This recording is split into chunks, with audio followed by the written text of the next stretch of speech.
Follow the money. That's what I always say. You always follow the money. Yeah. This is Follow the Money with Mitch Moss and Paulie Howard on VSiN.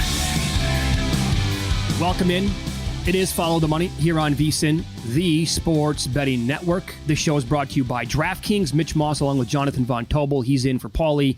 Paulie is on vacation this week. Starting this hour off talking about NBA, the play-in games, and the first-round series prices. Tom Byrne does a great job covering this sport on Mad Dog Sports Radio, Sirius XM. He joins us here on the Progressive Guest Line. Tom, thanks for the time today. How are you? I'm very well, gentlemen. Fired up. I tell you, they got lucky again, the NBA, with this play-in tournament. LeBron, Steph, Joel Embiid. It's crazy. It really is. Must-watch television tomorrow night and on Wednesday. Let's begin with the Lakers game as they are currently, pretty much a one-point dog at New Orleans. JVT and I were speculating earlier. We think that the Lakers are going to go off as the favorite here. Do you agree with that? Who do you like in the game? Yeah, I definitely think the golf is the favorite, but I don't know that it'll be much more than a point. I think it could be pretty firm. I took the 1.5, to be honest with you. I know everybody's annoyed about this in New Orleans, all the Lakers. This is not the matchup we want. They just pummeled us. But I think what you guys want to get into is fascinating, and that is the idea that the Lakers might not be as motivated as you'd assume in this sort of spot because the winner gets Denver. And that's a harsh reality for the Lakers, who are not beating the Nuggets. That's a 5-game series, all due respect to LeBron and AD. That's not lasting that long. And I think the Lakers know that. And this isn't to kill Oklahoma City because they're a young team that doesn't make a lot of young teams sort of mistakes. It's weird. You can kind of trust them, but they're a thin front line.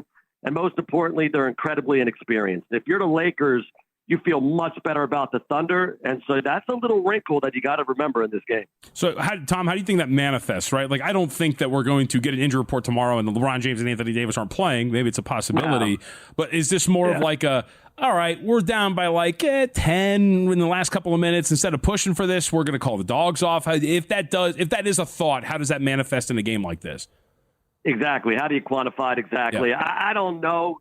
We probably spend too much time as handicappers trying to dissect this sort of thing, if we're fair about it. But I think that's what it is. If they're down, it's getting later in the game. I don't know if they would go as hard in that spot as they would otherwise. Like, they might think about starting to get some guys some rest here, thinking, all right, not the end of the world. We'll rest up. We'll play Sacramento or Golden State. Now, that is, that's dicey whether you play Sacramento or Golden State. They're going to be dangerous in their own way. Now, it's one and done. They haven't played well against Sacramento all year, and Golden State has Steph. And so, yeah, that's the question. How do you quantify that? That's what I've been asking myself with this entire handicap. How do I quantify the old heads?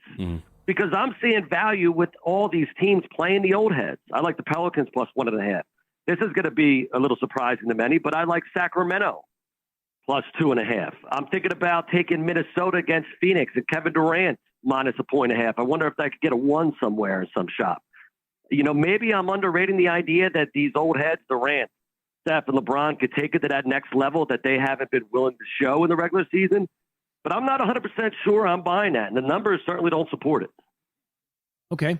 How about in the Eastern Conference then, the play-in number with the Sixers, the 7 as we speak, the Heat, the 8, the winner here will move on. The Knicks looming.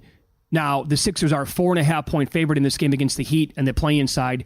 What do you make of that number? Yeah, I made it the same number. That's a great number. I don't know that you could play that. I think the Philadelphia 76ers are the ultimate wild card because when Joel Embiid's 100%, I've never seen a Sixer in my lifetime, and I go to a lot of games who's had more impact on both ends of the floor. The reality is he's usually about 80% of himself in the postseason, and just that difference alone is the difference between losing to Toronto in 7 or beating them, plus he missed time. Losing to Boston or beating them, as he was banged up again. Always dragging the leg, broken faces. And so this year the question is, was he out yesterday because the 76ers were confident enough they'd win the game anyway? And they, were going to do that, so it probably makes sense. Or that little tweak that we saw the other night that he came back and played, is that a bigger deal than we know? And so it's hard to really say what we're going to get, but I think Miami is dangerous. I don't think they're going to find a pixie dust on the shoulders again this year. I think Philadelphia survives in advance and plays in New York. But 4.5 is a good number. So what about this one? Talk me off the ledge here. I bet on the Hawks to win the division before the season started. They stink. They can't do anything. But Trae Young's back, and we've seen them flex their muscles in the play, and they smoked the Heat last year. What do you make of their matchup here with Chicago? This game is awful, is it not? The only people who are going to be watching this are the handicappers. This is like the Cleveland-Orlando series. Just give that to NBA TV and go away. Listen, neither of these teams are any good, so it's hard to trust either. The number to me is right on point. I see what you're saying. Maybe Atlanta, they've been through these sort of battles before. The DeJounte Murray-Trae Young pairing, though, JVT, has been a massive disappointment. They just don't gel well at all. DeJounte Murray is a good two-way player, but he hasn't impacted winning the way I thought he would in Atlanta. Trae Young is just a horrific defender. It's the same sort of trouble that Milwaukee's having with Dame Lillard out there in the perimeter. He just can't defend, and it kills you. And so this is a stay-away game for me. You want to play it in-game, try to get a feel. That might make a little bit more sense. Let's follow the money here on VSiN, the Sports Betting Network. Our guest, Tom Byrne, does a great job with the NBA on Mad Dog Sports Radio, Sirius XM. You can follow him on X. He's at #1. Tom Byrne. How about some series prices then? And JVT and I were also kicking this around, Tom. We don't think that many people are going to make the case for the Clippers. Like when you see ESPN's poll come out probably later on today, like let's say there's 16, 17 of their experts picking. I think maybe 2 will pick the Clippers because of the Mavericks' recent play, but it's basically a pick 'em. Right. Do you give the Clippers a pretty good chance to win this series, though? Yeah, I have them winning the series. Okay, wow, there you go. I think we could trust Kawhi Leonard. I mean, we saw last year before the injury, he was taking it to Kevin Durant. I mean, it was embarrassing, the man. And so I think you're going to get that version of Kawhi back. And listen, James Harden's not somebody you want to trust. I get it. But if we're going to be fair about this, I mean, how about the Game 1 performance with no Embiid on the road in Boston to step back to win the game? Game 5, I was in the building. Game goes to overtime. He's the best player on the floor. So, I mean, there are times when he plays well enough. Paul George is another guy who's got that reputation as a choke artist. And okay, but if you go back to his Indiana games, everybody thought he was going to be the next great postseason player. So these sort of things could change on a whim. Russell Westbrook coming off the bench is a much better spot. He's not forcing things. We all love Ty Lue. Well, let's see him figure this thing out. I know Dallas is red hot, and they are scary because they're defending. That was always their discernible weakness, and now they are defending. But home court advantage was worth 2.2 points a game in the regular season. It's always worth over somewhere between 4 and 5 per 100 possessions a game. Now, I got to knock that down a little bit because the better team usually has home court. But home court is still a big deal in the NBA. So actually, that leads me to my next question for you. Overall, so we saw last year, Tom, like home court advantage in the regular season was fine, but then they really ratcheted up in the postseason. And I think I was looking at it, I had about like 5, maybe 4.5 points. What do you think that the ratcheting up home court? What do you think it's worth here in the postseason? I have it at 3.7 right now. Okay. Yeah, I lowered it. I had it at 4.3 based on points per possession last year. It was 4.6 2 years ago, 4.3 this past year. But I'd knock it down a little over a half point just based on the reality that more times than not, the better team's going to be home. If it's a best of 5, 3 to 5, the better team's home, right? If it's a 7, 4 to 7, the better team's home. So I knocked it down a peg, but 3.7 is still a massive adjustment. And so I do think that's necessary. You can't handicap it the same way you would in the regular season. And I do think that applies to the playing game. Do you agree with that, JVT? Not just the playoffs? Oh, I think absolutely. I mean, they're mini game 7s, right? It's win or go home, essentially. Yeah. I absolutely agree. I've heard people say otherwise. I don't know why. Anyway. All right. Well, you mentioned that you are looking at the Timberwolves here at a very small number at home against the Suns. They played yesterday. Suns blew them out. What do you make of the series price then, too? You want to add a little Minnesota to the portfolio as the Suns are about a $1.15 favorite here? Yeah, I think that makes a lot of sense. You could put a little something on Minnesota. Now, look, here's the thing that worries you, Mitch, about Minnesota. They have long stretches where they don't score. Yep. And that's the problem. They got a middle-of-the-pack offense. But defensively, all right, you want to make a big deal about Orlando. That's great, but you can't give Isaac 35 minutes. I think this is the best defensive team in the game. They're so big up front. And Anthony Edwards, man, he's the ultimate wild card. Now, there are games where he can lose some games. He's just so darn inefficient. But other times, he looks like the next Michael Jordan. It's ridiculous. Fun guy to watch. Everybody wants to kill Gobert. Everybody's into analytics, and everybody thinks that Victor Wembanyama should be Defensive Player of the Year, and I think they have a great argument. But Gobert, nonetheless, is a great defender. He's a definite big-time impact maker with his ability to protect the rim and help side and everything else. So Phoenix is a team that hasn't stood up all year. Now, they did show a little gumption the other night. They're down 35-4 first quarter to Clippers. They did bounce back. They got their revenge, if you will, a couple days later. What a good game a couple days ago. But I haven't trusted this Phoenix team all year. Beal's shot, I think that makes a lot of sense. All right, Milwaukee, we're under 250 now, minus 245 against Indiana. We don't know about Giannis yet, but what do you make of this series? I was shocked at the opening price. JVT, I actually saw you put out the series price. I was shocked, and I wasn't surprised you came out maybe an hour later with the adjusted price, because I think a lot of us were looking, oh, wow, okay, so we got to make sure we get in on this. I mean, why are the Pacers – I know you don't want to make too big a deal about the in-season tournament, but they beat them on the way there. Okay, they've got maybe the best offense of the sport when it's cooking. Now, the other thing is Milwaukee is 17-19 since Doc Rivers took over. Have a good laugh about that, by the way. 17. I mean, are you kidding me? They fired a guy who was 30-13, and Doc Rivers comes in and he's beating his own chest, and he's 17-19. That's a little tough to take, but they're not playing well at all. They can't defend down on the perimeter. I thought they'd be marginally better in the offseason because they feel the loss of Drew Holiday and they're starting two-guard. I don't even know that they are better. I think ultimately they get by maybe a 7-game series, but there still was a ton of value in Indiana and the series. I forget what it was. What was the 1.5 games? I forget what the price was now is what I looked at right away. Let's see. 1.5. I got Milwaukee minus, even money. Milwaukee minus 1.5, even money. And if you want to lay 1.5 with the Indiana Pacers, you get 3-1. Yeah, the plus 1.5 with the Pacers was good too. All right, yep. That's another one with value. All right, pal. Good talking to you. You can follow Tom on X. He's at Tom Byrne, Byrne. Catch him on Mad Dog Sports Radio on Sirius XM as well. Thanks, Tom. We appreciate it. Anytime, folks. Be good. There you go. He joined us here on the Progressive Guest Line. That's the one that sticks out to me big time. Everything he just said about the Bucks and the Pacers.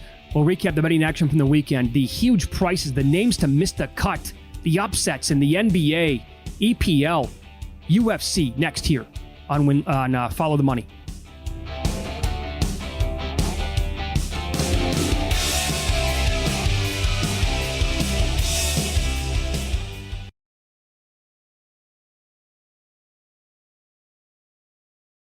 Were you a winner last night? Wow, winning. Or was it a rough one? Well, they can't all be winners, can they? Loser! You're a loser! Paulie Howard recaps the night in sports betting in Win Some, Lose Some. How about some of these big names that missed the cut at huge prices, including Victor Hovland 3-1, Wyndham Clark plus 285. You know, it's all great that I had that Scheffler Yukon parlay. Well, here are some of the names that I also had that went into I had some nice tickets on Hovland, no chance. Oh. Wyndham Clark, no good. I had Justin Thomas. He missed the cut at plus 240. So I had those three guys in the outrights, and they had no chance in this tournament to even make the weekend. Yep. Adrian Moronk plus 165. Harmon plus 220. Thanks for checking in. DJ plus 275. Jordan Spieth with all of this Masters history, right? Yep. Plus 390. Maybe the wrist was bothering him more than we thought. I had him to win this thing. Not even a chance. Justin Rose plus 150. Sergio plus 160. Sam Burns plus 235. They all missed. Massive names. Could not get the job done this weekend. How about in the NBA? I watched that Spurs-Nuggets game, specifically the second half over the weekend. 5-1 to win it outright over the Nuggets. They got it done. How important was that game? Can't sleep. You circle these teams. You're like, all right, cool. We're going to go in and win. Nope, not the case, man. That was big. It was huge. That's the reason why they're not the 1 seed. That's that game right there. The reason why. You could look to more things throughout the season, obviously, but losing that game as what were they? 15-point favorite in that range? Yeah, I think 13.5, 14. 13.5. Okay, yeah. To lose that game outright, the reason why today we're not talking about Denver as the one in the West. Jazz plus 850 against the Clippers. Hello. Yep. Pistons plus 475 against the Mavericks. Magic 76ers over, bet from 211 to 215.5. In the Thunder, 10-point favorites, bet to 14 against the Bucks. All winners there in the NBA. UFC Saturday night. Alex Pereira, round 1 finish, plus 550. Wiley to win by decision, plus 250. Max Holloway to win by KO at the gun. That was awesome. 7-1. How about that if you had to go to the scorecards and you lost like that? Right? They decide to engage final 10 seconds, even though Holloway had the fight won. Let's go, big boy. It was reminiscent of the Garbrandt Sunset. Remember when he knocked him out right at the buzzer back in like 2020? Yeah. That's right. Harrison to win by sub, plus 240. Moicano to win by KO, TKO, 14-1. You got there. And Figueiredo to beat Garbrandt by submission was also 4-1. That was the first fight on the card on Saturday night. I want to go back real quick. Pereira's finish. He's awesome. He's incredible. That was fantastic. The celebration. Just like, look at this. Look Yeah. what you made me do. Yeah, It's so good. Great job by Lou Finocchiaro, by the way, on Friday with the card. And some, he didn't have, not everyone was a winner, but he had a lot of them on Friday with us. All right, you can become a VSiN subscriber, a pro today. Go to vsin.com/subscribe to watch all the videos that we play on the show and during the segment. I'm a big dog guy. How about this? The poor dog is blind. He's without both eyes. Wow. But he loves to play fetch. So on the hardwood floors, the parents here throw the tennis ball, and the dog goes by sound to pick it up and look at the tail wagging. He's like, I hear it. Where are you? I got you. And he tracks it down, and he brings it back, and he wants to play more. That's an incredible video. Wow. Going through life like that, huh? Interesting. Yeah. I think I'd rather have, look, it's kind of freaking me out a little bit, but I think I'd rather have the eyeless dog than the hairless cat. I'll tell you that much. I don't like the hairless cats. They're freaky. They are really creepy to me. This is an amazing video, man. Isn't that a feel-good story? Oh, of course. Warm me up on a Monday. Makes you want to go out and rescue about 3 or 4 dogs this week. I might do it on the way home. You gonna do that? But specifically blind ones. You have to. Yeah. Yeah, when you see those that Don't need a give home, me that one. I don't want the one with eyes. that your kids and your wife would really be thankful and grateful overall. Kids bite. Wife not so much. No, not so much. To some of the beats over the weekend. Justin Thomas to make the cut. He was even on 15. Yep. He finished +7. That was incredible. Watching that meltdown was insane. The cut line was, 6? It was 6, and then he pushed it down to 7. So guys like Matsuyama, imagine if you had to miss the cut on Mats, he survives because Thomas melts down. That was wild watching that on Friday. Yeah. To lose some, this ties into the final day of the regular season. Blake Murphy tweet, final day, 15 games, 118 players listed as out, 5 doubtful, 47 are questionable. JVT, you are VSiN's very own NBA senior betting analyst.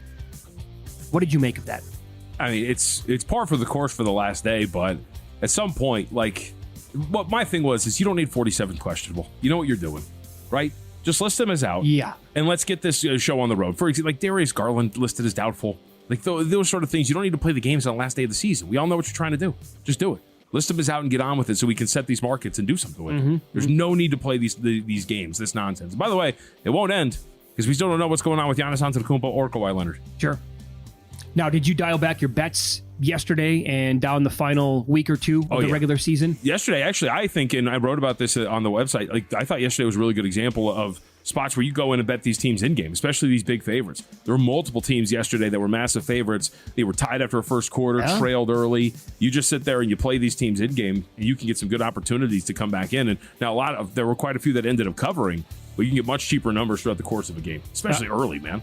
Don't miss out on any of the NBA playoff action at DraftKings Sportsbook, an official sports betting partner of the NBA. From the play-in tournament through the finals, DraftKings Sportsbook has you covered with same-game parlays, live betting odds boosts, and so much more. Download the DraftKings Sportsbook app and use the code VSiN. New customers bet $5 and get $200 in bonus bets instantly. That's code VSiN, only on DraftKings. The crown is yours. Also, Crystal Palace 13-1 in the Prim.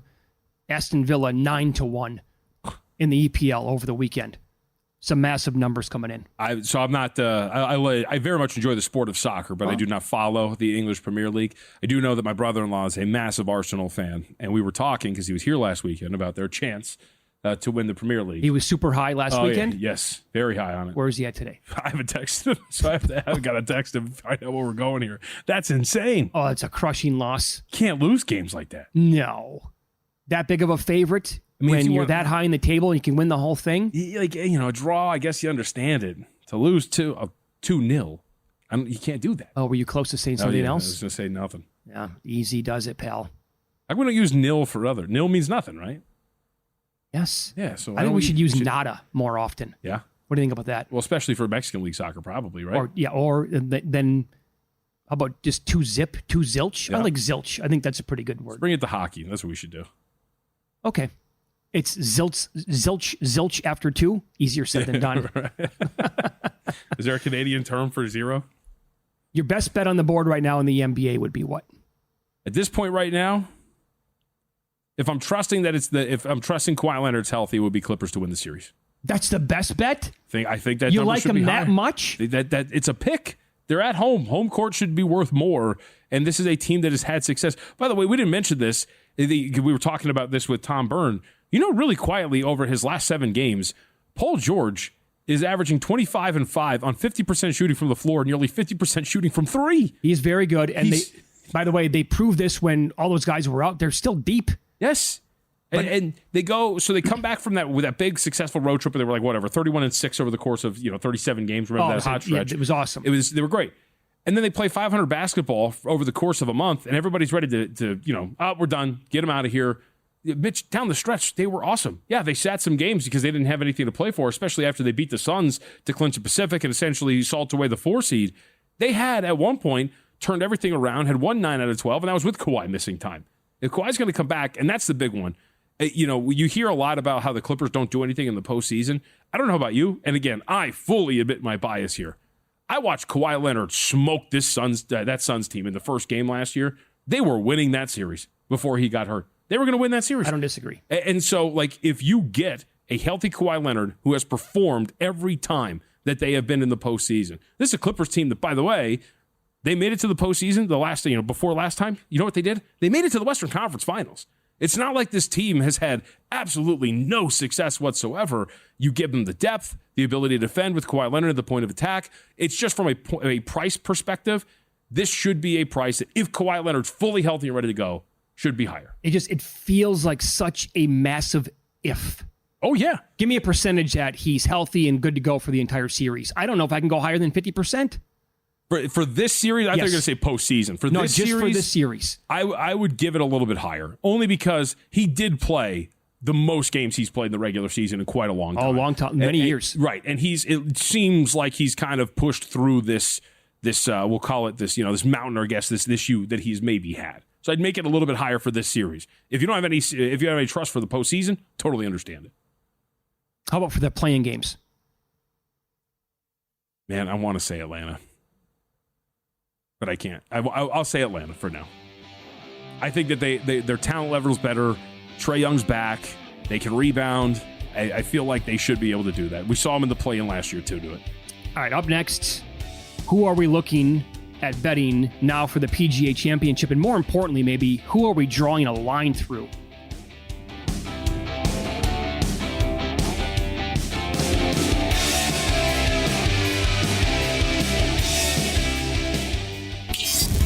This is Follow the Money on VSiN.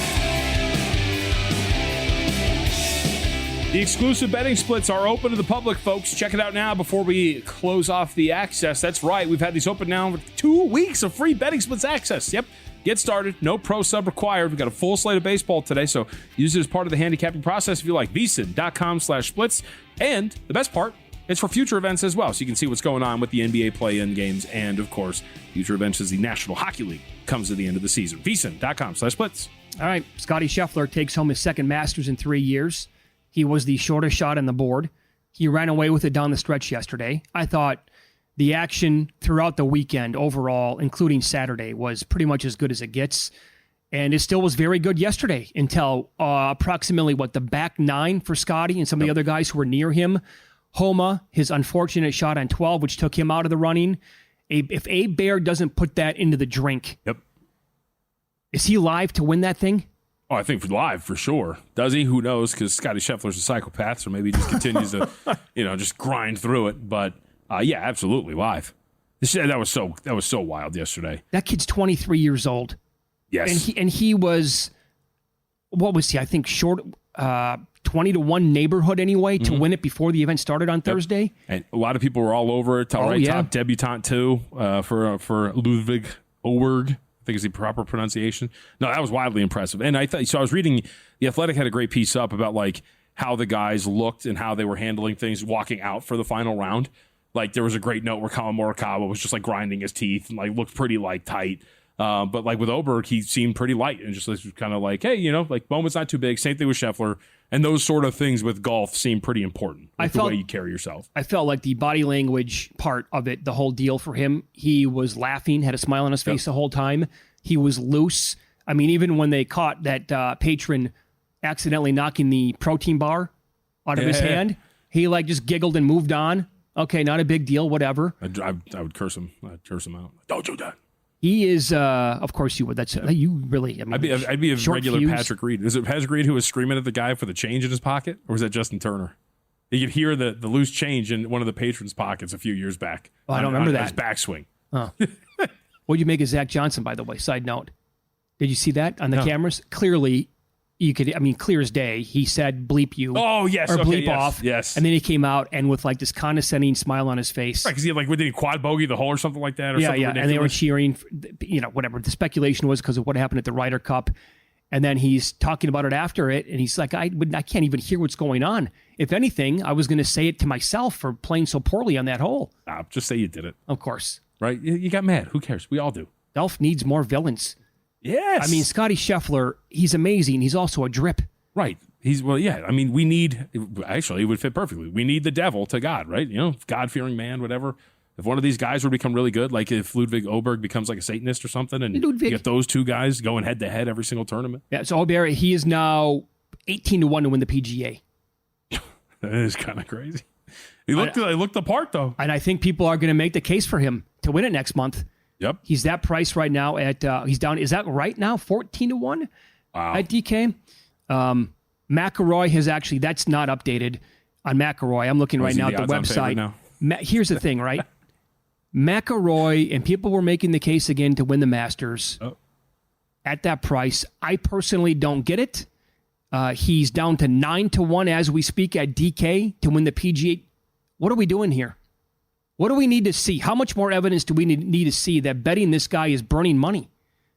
He doesn't win enough, period, to be 9, 10, 11-1 when the field is this good.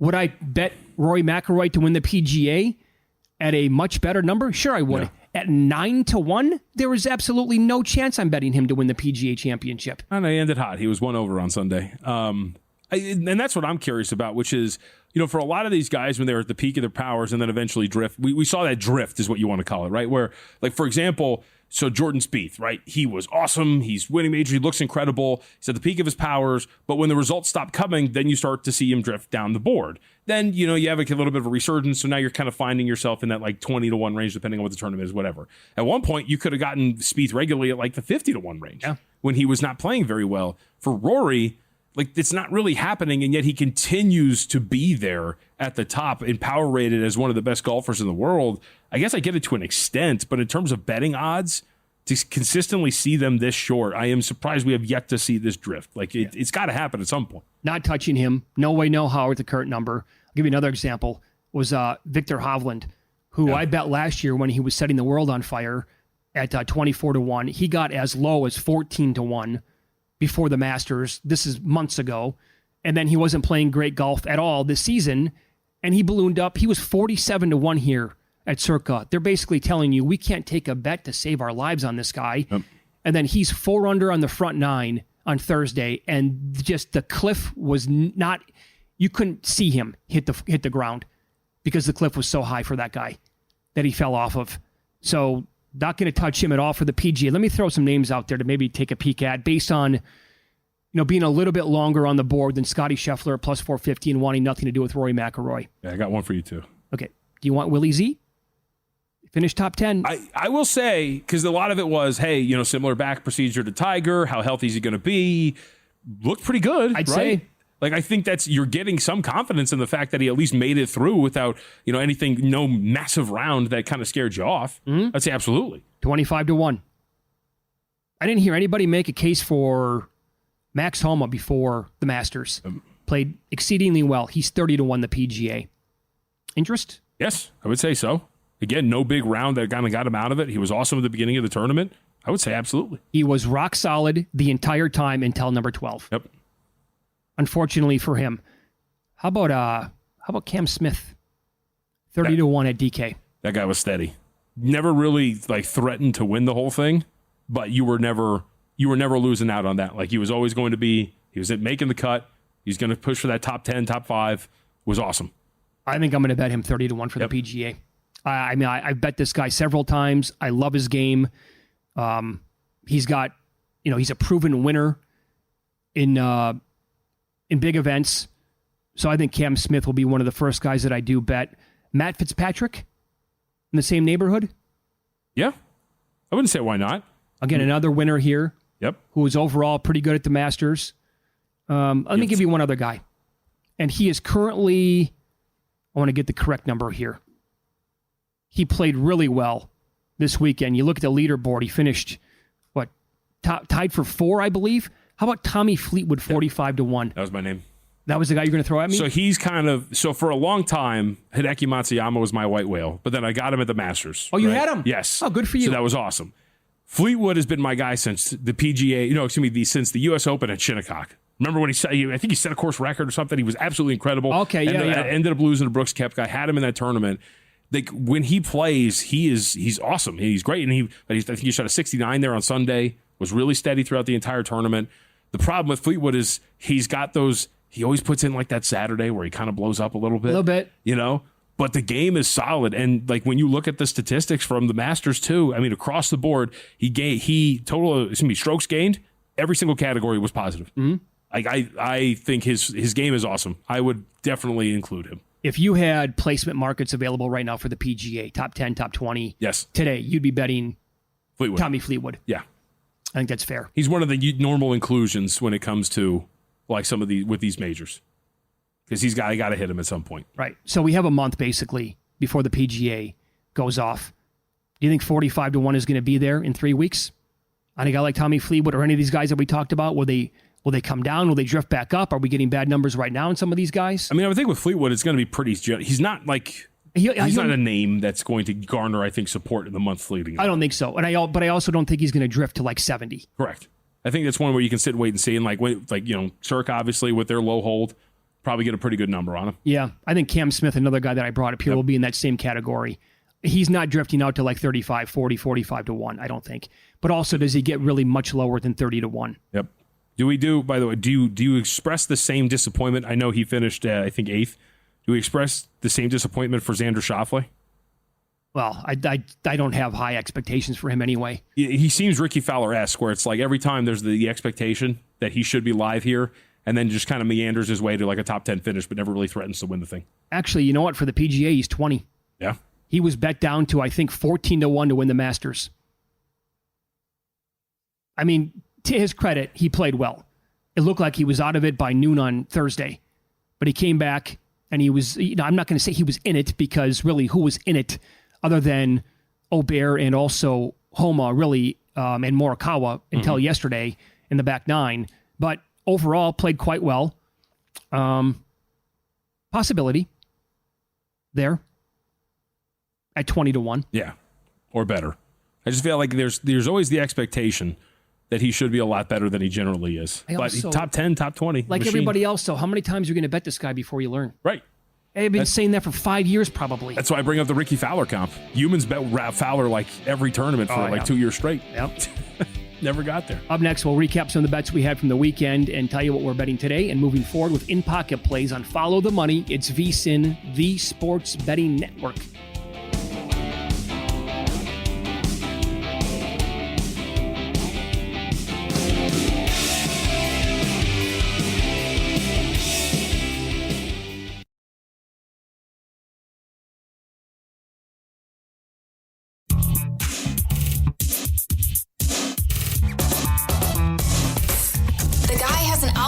To determine the winner of any given college basketball game. Someone gives you 10,000 to 1 on anything. You take it. Take it. Take it. I bet you $20 I can get you gambling before the end of the day. No way. I'll give you 3-1 odds. Nope. 5-1. Nope. 10-1. You're up. Going back to action on Friday, I had the Wizards money line against the Bulls, minus 112. That ballooned, I think, to as high as minus 130. 4-point lead late in the game. I don't think they scored again. Lost outright. That was a loser. That was a fun one to watch unfold right in front of you. I had a I thought Nolan Jones for the Colorado Rockies was due for a breakout, and he did big time over the weekend. I bet the wrong market, though. I bet stolen base plus 360. Turns out other spots had as high as 580 when we were done with the show on Friday. People pointed out no stolen bases. He did go, I think he had a couple home runs this weekend, so everything else got there, but that was a loser. So Friday was no good. Willie Z going top 20 twice, though, was good. Bet him at plus 120. That was that number was all over the place. Yeah. The highest I could find anywhere was plus 120. Everywhere else is like pick 'em, or I should say even money, or even like minus money. Then Circa opened up plus 175. I'm like, hello. So worth it. Don't be a moron, put more on it. Yep. Bet them both. They got there. Here's what I'm betting today. Got to do it. All right. Best number available right now that you can find is plus 195. I have to take the Pacers. And I have a funny feeling you called this yesterday via text message. You think the number is going to keep coming down. People are going to be making the case and betting the Pacers. I mean, even with healthy Giannis, the team's not at a point where the market's going to support them. So you're going to continue to get this driven down. Giannis comes, if it's announced he's healthy, might get a little bit more bump back in the Bucks' favor, but I think you're at the right in just jumping on this thing right now. All right, so there is money coming in this morning. When I told Luke about this, it was even money. We'll go minus 103 at this point. Yankees today against the Blue Jays, and the Yankees are taking a little bit of money here during the show, but I'm going to go with Luis Gil and the Yanks against the Toronto Blue Jays today, and Chris Bassett. I laid minus 103 in the game. Yeah. All right, me? Let's do it. Only one play for today. We saw the market really move in favor of Tampa Bay. Got to as high as $1.70. There's some buyback happening here. I'll buy in on Sandoval against the Rays. Underlying numbers aren't terrible for him now on the surface. 6.57 ERA looks pretty bad, but big reason why. Been getting unlucky on balls in play. Has had some command issues, but he's striking out guys at a way higher rate. 276 fielding independent would tell you he's probably due for a little bit of positive regression. And on the other end, Eflin actually hasn't been good. Nearly 45% of his batted balls hard hit. Underlying numbers aren't really good. So give me the Angels, first 5, plus the half run at even money here against the Tampa Bay Rays. All right, very good. By the way, the bet that I made on the Yankees, not a big bet, just to have some action today at that number for the baseball card. For a limited time, we're offering 2 weeks of our exclusive betting splits for free when you sign up at vsin.com/splits. The VSiN betting splits page is updated with DraftKings odds every 5 minutes, so you can see changes in all of the action. Find out where the public is betting based on the number of tickets and where the money doesn't match the public opinion. You can check out not just today's action, but future events as well. Take advantage of this limited time offer. Visit vsin.com/splits. Now to claim your free 2-week access to VSiN's betting splits.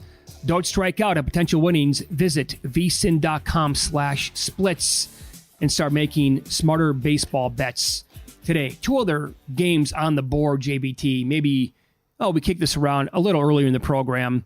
You think there's some negative regression coming for the Pirates. Money on the Mets today. They opened up about minus 113. They're as high as about a minus $1.25 at this point. Pirates have 11 wins so far. It's Martin Perez going. He's plus 113 in that neighborhood. And how about the angle with the Padres playing last night, Sunday Night Baseball, getting the win over the Dodgers. Nice job by the Padres in that series, by the way. And now they have to fly to the Midwest and take on a pretty good Brewers team. And the Padres are laying a number here. You can find Milwaukee plus 111 in that range. Yep. I don't love the pitcher going today for the Brewers, but their offense has been damn impressive to begin the season so far. Yeah, that's for me. Like, I know a lot of baseball handicappers. I was talking about this with Adam Burke, who does all of our baseball writing over the website at visa.com. And before the season, we were going over situation spots and whatnot for the schedule. And in baseball, right, it's pretty leisurely, not the sport itself, don't take offense, but you're not really traveling a ton when you go somewhere, you're staying multiple days, all that. But the one angle is long travel after a Sunday night baseball game. And that's generally a pretty negative spot. So now to go on the road, you mentioned the Brewers, the fact that their lineup has been crushing it, it's been absolutely fantastic. Musgrove's going to get the start. 6.87 ERA, 4.70 fielding independent for him, over 4 starts, 18 and a third. Command has been pretty poor so far. It makes a lot of sense that you would try to go against Milwaukee, or against San Diego here and go with Milwaukee in this spot. The numbers don't sound great with Musgrove. He's good enough, though, to pick it up. Yes. And that's all you need, right? And one of these spots is, tough travel here spot. You're only as good as your next day's pitcher. He could go out there. he's got the stuff anyway to go out there like 6 strong, 2 hits, no runs, and they have a 2-0 lead as they go over to the bullpen. Right. And Ross's numbers look pretty good. Joe Ross is going to get the start from Milwaukee. Like he hasn't been terrible here. Yeah. So it just put it frankly too, the way the Brewers are playing, I get how good Musgrove's been, so you're going to power rate him. You're going to generally lean toward history. I think they deserve a little bit more respect here playing at home against a team in a bad spot. Fair enough. By the way, can I really quick, you mentioned that Mets and the Pirates. The Mets are like the antithesis of the Pirates. They've gotten so unlucky with like balls in play, but they're walking at a pretty decent rate. They're not striking out. You're kind of waiting for that team to erupt here too. So it might be 2 of these ships passing in the night, and the Mets maybe wake up a little bit. All right, so you're seeing the betting market kind of agree with that then. Yeah, right. With money coming in the Mets then. We talked some NFL draft today. The event is already a week from this Thursday, and I asked JVT earlier, I don't know, this is kind of telling to me. The draft position props on Bo Nix and Michael Penix, they're each 32.5, and yet they're favored to go over that number. Yet 4.5 quarterbacks in the first round remains as high as -$3. Right. At DraftKings now, it's come down big. It's -$2, and the take back on the no or the under 4.5 is +160. You bought at +260 here in Las Vegas at the peak, right? Yep. On the under there. And there's a new mock out today, by the way. Sam Monson put it out from Pro Football Focus where he has J.J. McCarthy going number 2 overall. Sure. And then 4 quarterbacks going in the first round. Because that's the other part where I think a lot of people think, like, let's say it's true. I don't think it is, but let's say it's true that 4 quarterbacks go in the first 4 picks. It doesn't mean that the other 2 guys have to go in the first round. No, it doesn't mean anything. But I think a lot of people correlate that to, well, there's going to be this run on quarterbacks. People are going to try to snatch them up. No, not necessarily. Even if they do go 1, 2, 3, 4, which I don't think is going to be the case. But to me, when I've watched Bo Nix play the entire time, and the most popular landing spot in mock drafts has been number 12 overall to the Broncos. Massive reach. Yep. Taking the kid at that point. I mean, you hit on it. It's just, you have the betting market. If you believe the betting market is somewhat accurate, right? One thing is telling you, more than likely, we're going to go over this number of quarterbacks in the first round. But then the other 2 markets are saying, no, the most probable outcome is this guy goes in the second round beyond. Right. Same thing with the other. So unless you feel like Spencer Rattler or Sam Hartman's going to leap his way into the first round, it's just not going to be the case. So we're being told, hey, there's value somewhere here. You just have to decide. That's exactly right. Where's it at? And I think it's on under 4.5. I came around. When you told me about the number getting that high last week, and I bet it based on your opinion. So if it's a loser, I'm going to come knocking. So it's funny you say that because I've also infected Tim. So I'm getting all these people converted to like the under 4.5. He came around as well. Tim Murray did. He's like all in on it too. And he made the bet. So what's going to happen then when the first 4 picks next Thursday are all quarterbacks and we have a 3.5 hour sweat now? Please, for the love of God, do not allow another quarterback to go in the first round. I'll bet you that the first 2 picks are quarterbacks, and then another one doesn't go until after 5. What do the Patriots do at 3? I think you either draft Marvin Harrison Jr. or you trade out. How about this? I saw one person pointing this out to me. There is a mock draft out there where Joe Alt goes 3rd overall. Sure. Absolutely not a single human being has talked about that. Right. If they don't love these quarterbacks available and they just decide we're taking the best player available that we need right now and we think it's going to be Joe Alt, imagine the shock Thursday night for the draft if that happens. That would be similar to Joey Bosa to the Chargers years ago. Nobody had that. Yep. Well, I think, too, when you look at it again, because I like conversation around draft philosophy, the Patriots are such a good example. Yes, you could draft a quarterback, but your roster is so barren when it comes to talent that you need to do everything possible to make it as a soft landing spot for when you eventually do get that quarterback. And how you do that? You draft offensive linemen, you draft a skill position, you try to make the roster better. Mm-hmm. You build up around it. Look what they did to Justin Fields in Chicago. They stripped the roster down to the studs. Yeah. They draft him, and they're like, oh, this kid sucks. Oh, he's terrible. Can't play.